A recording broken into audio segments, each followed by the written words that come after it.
Okay, I am looking at the switch assembly out of a Grizzly G4000 older lathe that was given to me because the switch no longer functions. I did some Googling online, and the original owner did as well, ordered a universal switch replacement in the same form factor, and found that it did not work. I couldn't quite figure out what was going on from the included schematic, and Grizzly does not do a great job of publishing this. I believe these were sold by a number of other vendors, Harbor Freight, and I'm assuming the Jets of the world also sold them under their own brand number. But it's a little 14 by 7 metalworking lathe. Figured it was worth spending some time fixing.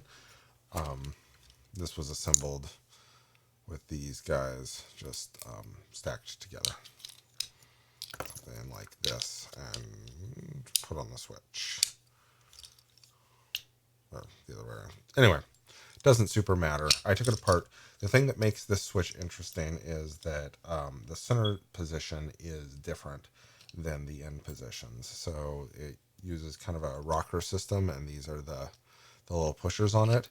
The middle one uses a rocker of this shape, whereas the two end ones use more of a butterfly-shaped one. Ultimately, that leads to a slightly different pinout. Clean this up real quick.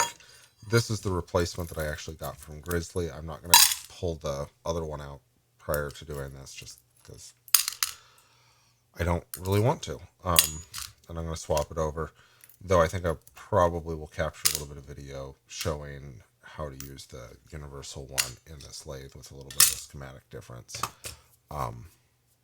The way it works is, it seems like it's totally viable, but without knowing that original pinout, I was unclear. So these are the photos that were taken off of the original one before it was disassembled. You can see your neutral and line go in on one side, and these are all bridged on your two switch sets, and these are your outputs. Effectively, the big difference between the universal one and yeah, this is not quite accurate. The universal one and the original Grizzly one are that, well, here's what the universal one does, where 5, 6, 7, 8 are your line and neutral. Which, I'm going to put this here if I remember right. So line and neutral.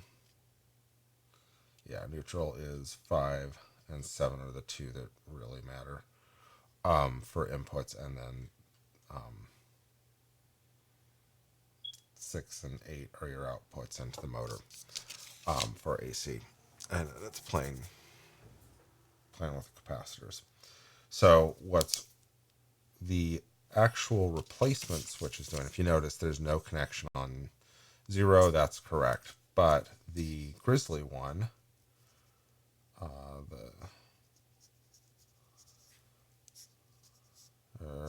that's 2 Z's, right?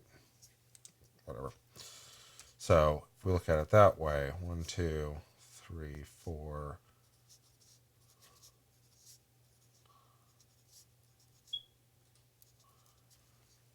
And I will beep check this with the camera rolling just so that everyone sees it.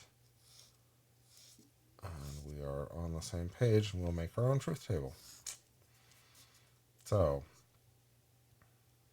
1, 0, 2, which I believe, okay, so that's forward, stop, reverse. So they don't apparently use the same naming convention, so we'll call this 1 as F forward, 0 as stop, and cross it out. 2 is reverse. Okay. Grab a cheapo meter.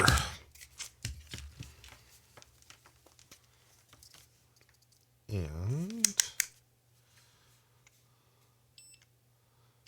put it in BP mode.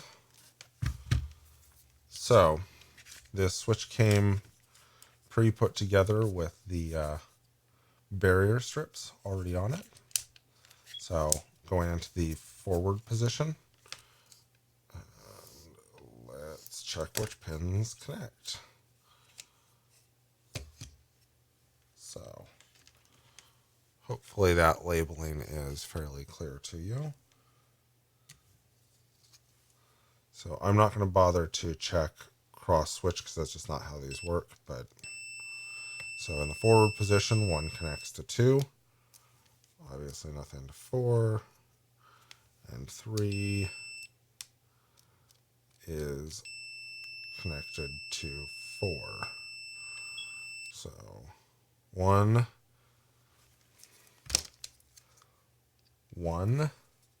connects to 2, and 3 connects to 4. Is that right? It doesn't seem right to me.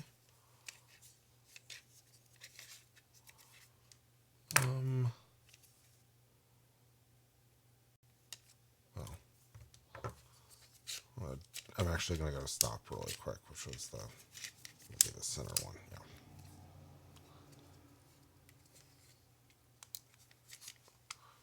So nothing.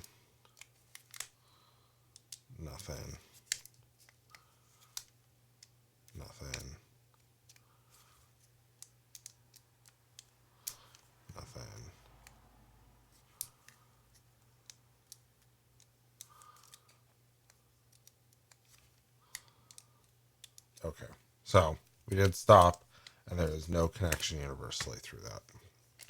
So going back to forward, and I'm going to pull that. Well, the barrier strip shouldn't make any difference. So never mind. So 1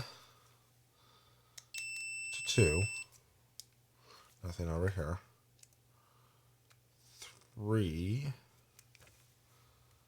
to 4. Okay.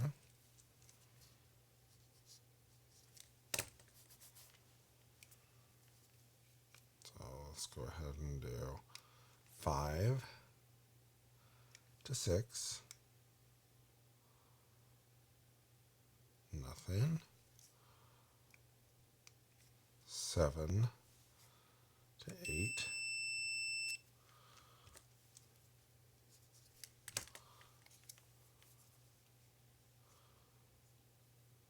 Interesting. 9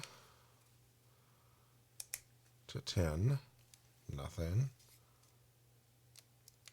Just make sure. I guess I didn't do this on these other ones. Doubt it. Okay, that's as expected.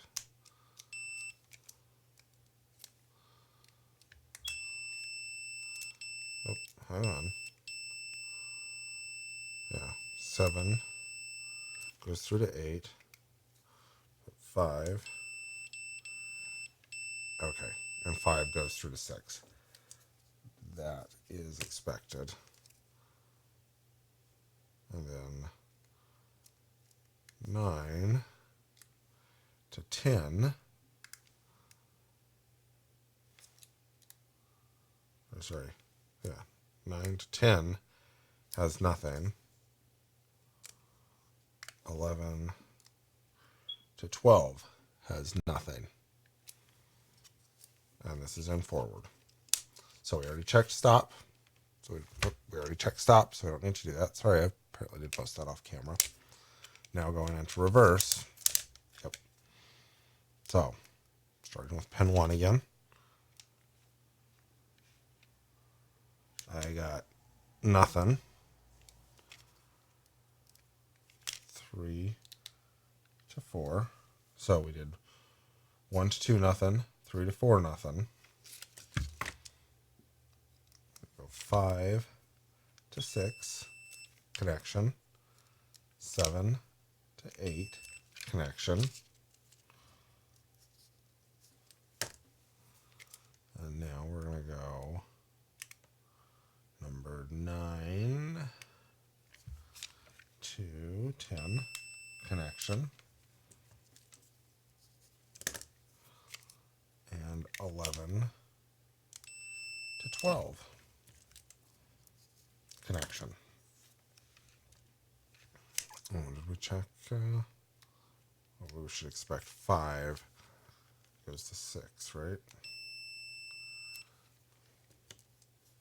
Oh, yeah. My bad. These should be over here. So there's no connection when it's in stop. And when it's in forward, these are the connections. And when it's in reverse, these are the connections. Hopefully that that helps someone else who owned one of these lathes, had a switch problem and didn't feel like spending $70-ish on a switch when you can get the universal one, which is this one, on Amazon for 12 to 18 at the moment. Yeah, thanks.